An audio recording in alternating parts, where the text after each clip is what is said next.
महेश काय असेल ते आत्ताच सांग. हा आत्ताच सांग जे पण काय असेल ते. तर ऐकायचंच आहे मग ऐका. मम्मी झाला का डबा?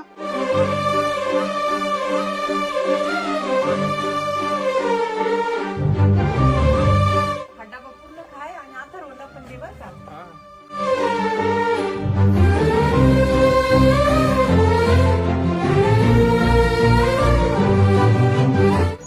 काय रे तर आज लयच खुश दिसतोय. काय नाही भाऊ, आज तुझी वहिनी भेटायला यायची. खायला मजा होती. हा मग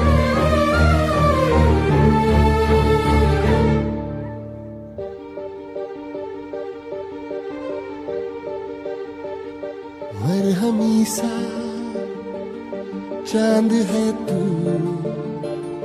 दिल जला सा मैं अंधेरा